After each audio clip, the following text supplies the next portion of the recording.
Où est-ce que la majorité des gens vont se retrouver après leur mort? C'est bien intéressant et on va le savoir aujourd'hui à l'émission La Parole vivante.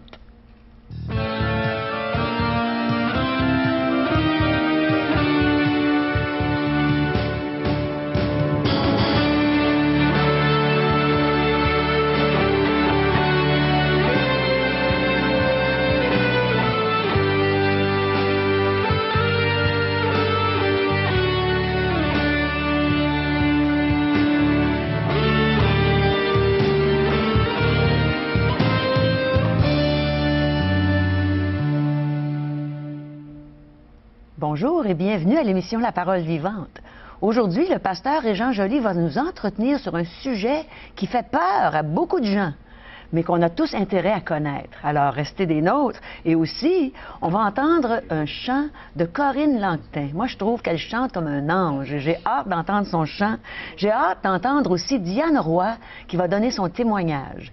Et aussi, nous, on a hâte d'entendre vos commentaires et vos questions. Alors, contactez-nous à 1-877-L'Espoir, 1-877-537-7647 ou allez sur notre site web espoir.ca.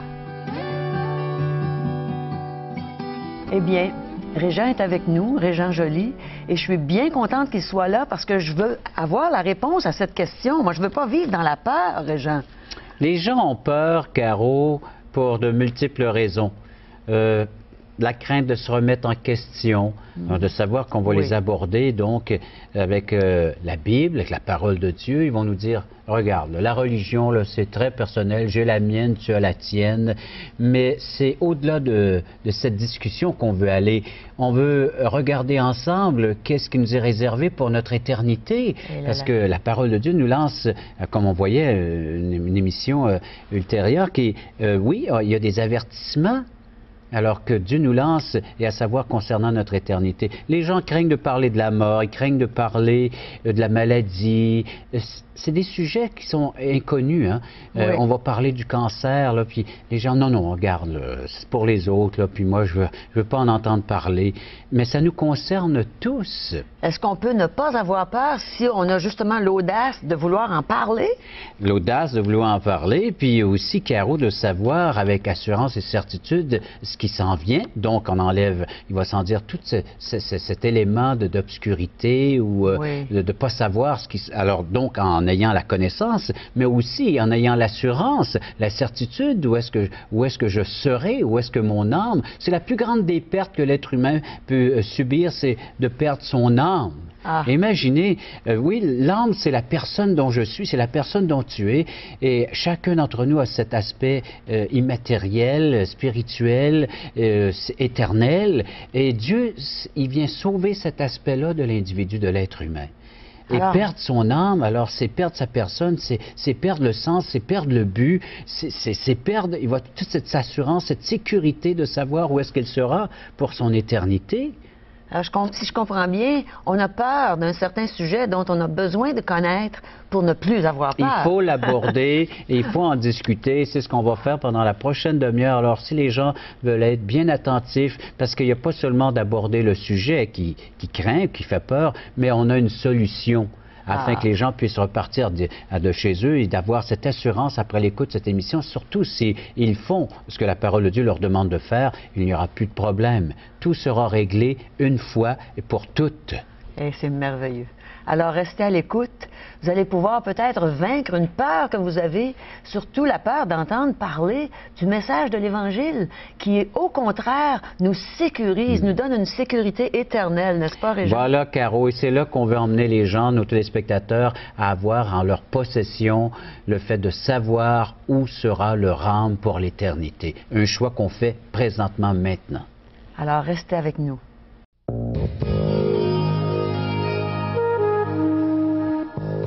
Regardez le beau cadre que Régent vient de nous apporter. Est-ce qu'il y a un avertissement dans ce cadre, Régent? Un avertissement, puis également où s'en vont la plupart des âmes dans leur éternité. On a la réponse. On a le texte biblique qu'on va vous lire, mais juste avant, je voulais vous montrer cette peinture qui nous a été faite par Mme Mariette Germain. Oui. Alors, une artiste peintre. Juste vous expliquer un peu. la Bible va nous parler tantôt, on va lire les textes dans Matthieu chapitre 7, d'un chemin large où se trouvent les gens. Et ce chemin large conduit à la perdition éternelle. Oui, nous voyons l'aboutissement. flammes. Et exactement, c'est ça, c'est un lieu de souffrance éternelle. Mais il y a un petit chemin qui se présente à nous sur ce chemin large où tout le monde s'y trouve, tout le monde est là en train de faire sa vie, son petit train-train de vie. Oui. Mais voilà un avertissement où un signal nous est donné qu'il y a un petit chemin qui s'offre à l'humanité. Quelques-uns vont l'emprunter, empruntent ce chemin, mais ce chemin est une main qui a été persécutée, qui a été trouée. Oui, on voit ici Oui. la main de celui qui nous offre ce merveilleux salut, cette délivrance pour notre âme, afin d'éviter le pire. Allez, c'est le seul chemin, nous dit les Saintes Écritures, le chemin qui mène à Dieu, qui mène à la vie, et on voit son royaume, on voit ce château. Alors de quitter ce monde, on n'est que de passage sur cette terre, alors on voit ce monde qui sera détruit un jour, mais une occasion nous est offerte aujourd'hui, parce que ce chemin nous est ouvert.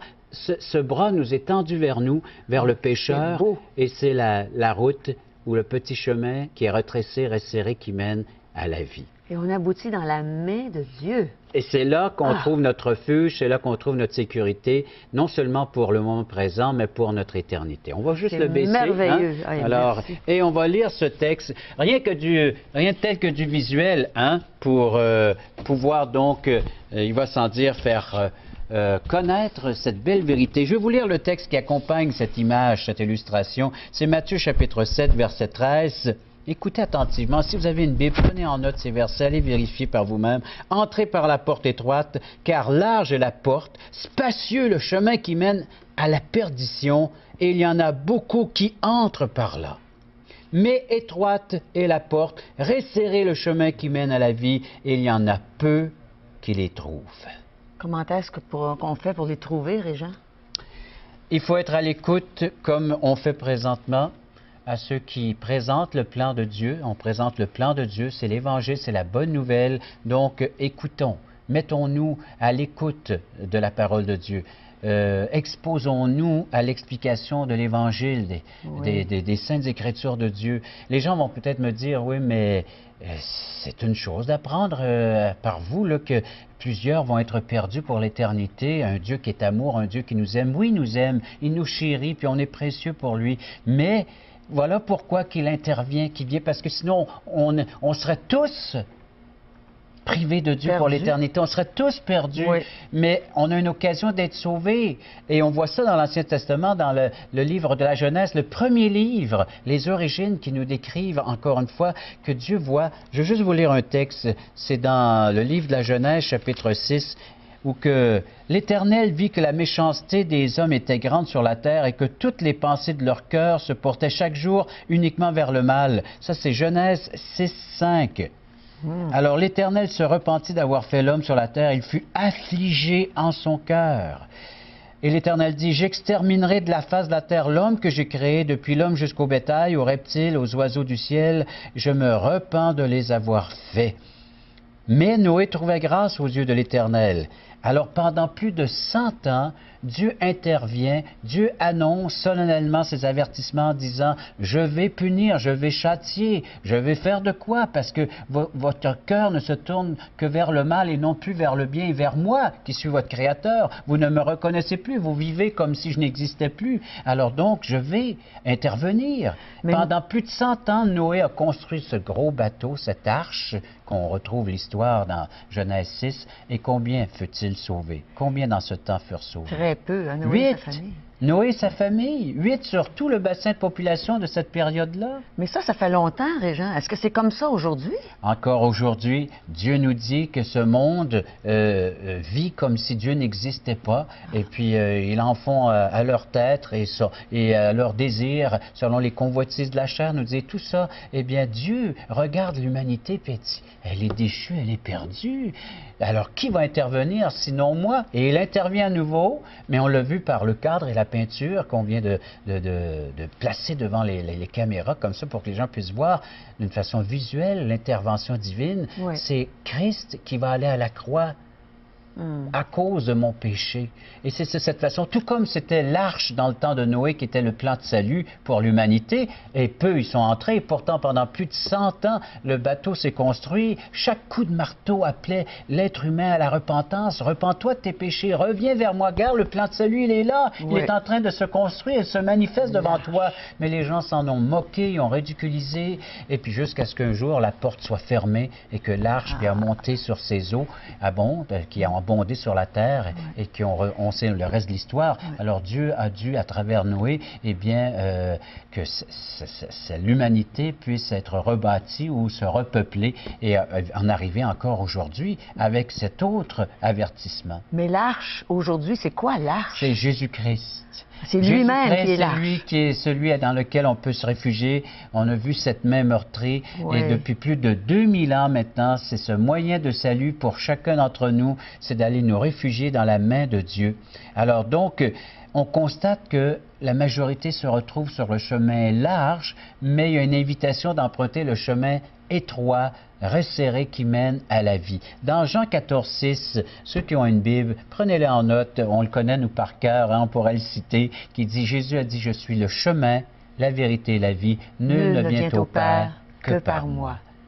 Et c'est cette invitation qui devient importante. Alors, si vous aimeriez que votre âme se retrouve éternellement dans la présence de Dieu, empruntez le seul chemin, le seul issue qui peut nous faire sortir d'un état de perdition dans lequel nous nous trouvons, parce que ça, c'est dans Éphésiens que nous lisons ça. Éphésiens chapitre 2 nous donne la condition spirituelle de l'humanité aujourd'hui, dans laquelle la plupart se retrouvent. Et je vais juste vous citer ces premiers versets pour que nous lisons Éphésiens 2. « Vous étiez morts par vos offenses et par vos péchés dans lesquels vous marchiez autrefois, selon le trait de ce monde, selon le prince de la puissance de l'air, de l'esprit qui agit maintenant dans les fils de la rébellion. Et puis, nous tous aussi, toi et moi, Caro. Et l'apôtre Paul dit, nous tous aussi, nous étions de leur nombre et nous vivions autrefois selon les convoitises de notre chair, accomplissant les volontés de la chair, de nos pensées. Nous étions par nature des enfants de colère. Destinés à la colère, au châtiment de Dieu, comme les autres. Mais verset 4, mais Dieu qui est riche en miséricorde à cause du grand amour dont il nous a aimés, nous qui étions morts par nos offenses, nous a rendus vivants en Jésus-Christ. C'est merveilleux. C'est par la foi que nous sommes sauvés. Mais Régent, il y a des bonnes personnes autour de nous. Ils n'iront pas au ciel, eux autres. Parce qu'ils n'atteindront jamais. Ils font des bonnes œuvres, ils font toutes plein de belles choses pour essayer de gagner la faveur de Dieu, je pense. Ça marche pas, il y a une bonté humaine. On a une bonté. Et puis, dans diverses périodes de l'année, on peut voir cette bonté se manifester lorsqu'il arrive des grandes catastrophes. On est prêt à aider, puis à secourir, puis à s'entraider mutuellement. Dans la période des fêtes, on voit que le peuple devient très généreux. L'être humain est très généreux à donner, à partager de son avoir avec d'autres. Mais ça, c'est une bonté humaine qu'on constate. Mais lorsqu'on arrive devant Dieu, Dieu dit que tout cela est teinté, malheureusement, du péché. Et c'est le péché qui doit être enlevé. Ça, c'est la seule note pour pouvoir entrer au ciel, c'est la note parfaite, c'est le 100%. Alors oui, je peux être bon, mais jusqu'à combien? Quel est le pourcentage de bonté? Mais Dieu dit, tout ça est teinté de péché. Alors, comment faire pour que mon péché soit enlevé, pour que je devienne la personne acceptable devant Dieu? C'est le précieux sang de Jésus-Christ. Le sang de Jésus nous lave et purifie. On revient à la croix, on revient à cette main qui a été meurtrie, blessée, percée par les clous. Donc, ce n'est pas pour rien. Si j'avais pu si tu avais pu, ici, l'être humain aurait pu se sauver par lui-même, par sa bonté, en accomplissant des bonnes œuvres. Pourquoi la croix? Pourquoi la main percée? Jésus serait mort pour rien. Pour rien, inutilement, vainement. Alors non, il y a une valeur. Et Dieu dit, tu veux être déclaré juste aujourd'hui? Bien, accepte ce que Dieu t'a fait et en offrant son Fils et ouvre ton cœur à Jésus-Christ. Alors donc, oui, que tu puisses devenir de la minorité, mais la minorité qui va avoir l'assurance, qui va savoir que son âme a été rachetée, sauvée et qu'elle va entrer dans l'éternité, dans la présence de Dieu pour toujours. Et tu as dit justement, ouvre ton cœur à Christ. Mon ami, ouvre ton cœur à Christ. Et justement, Corinne Langtin nous parle de ce cœur, puis elle dit, apporte-lui ton cœur brisé. Écoutons ce chant et n'oublions pas que notre cœur peut être un cœur nouveau en Jésus-Christ.